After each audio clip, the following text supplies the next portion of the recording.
Hey everybody, we're in my garage again. And I've been meaning to show you this for a while, but I've been through a number of iterations of this thing. But hood's open, and it's got struts on it, and it's pretty good. It doesn't open as far as I'd like right now. It does spring up just a little bit. The further down you get it, the more it wants to go up, which is okay. You don't have to push it up that way as much anyway. And that's as far as it goes right now. And let me show you what's going on in here.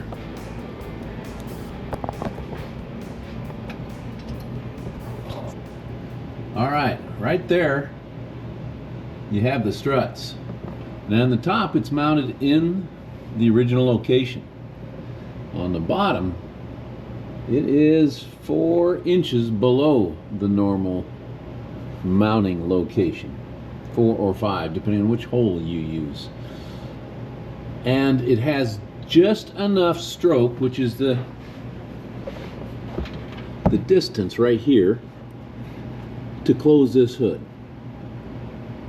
Now I tried it with a much shorter strut. These I believe are 16-inch, and I tried it with a 12.5 or 13-inch strut. But and mounting in the stock location in the upper and the bottom, and they were 85 pounders, I think. And one, they were way too strong, but two, they didn't have enough stroke. The hood would not close all the way when you pushed it down.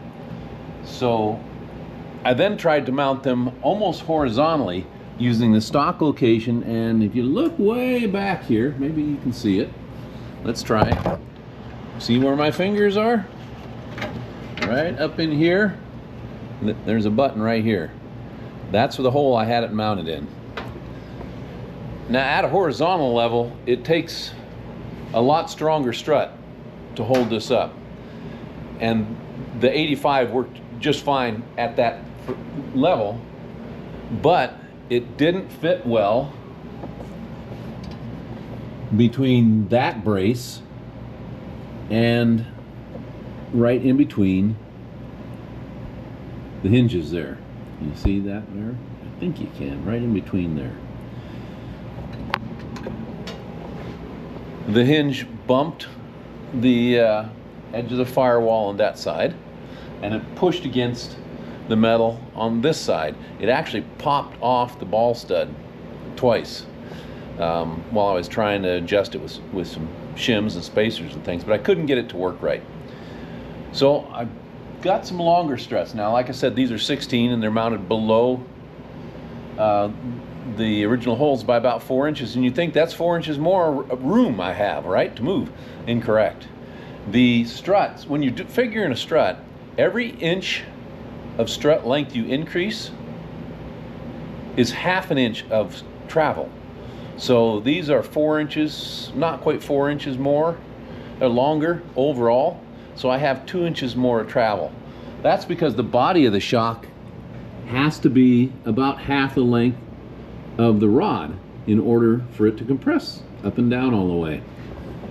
So this is a pretty good setup right here. At 45 pounds, I think they're just a little heavy. Probably 40 pounds would have been perfect.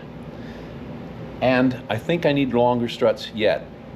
I would actually probably go with a 20-inch strut here if I were you guys. That's going to give me 2 inches more travel than I currently have with a 16-inch strut, and that will give my hood 2 inches higher up. So I think that would be just about right. Maybe even a 22-inch strut, or 24 if you really want to go that long.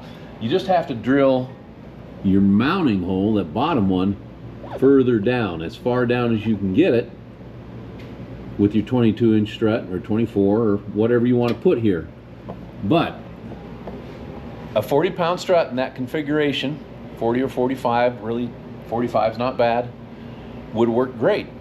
So if you're planning to do this to an old truck similar to this one, and you want to use struts, the top mounting hole and a strut as long as 16 or longer is what you're looking for. And then I think you'll be happy with it. I am. Hopefully it closes really good. Thanks for watching, guys. Get out and work on your stuff. See you later.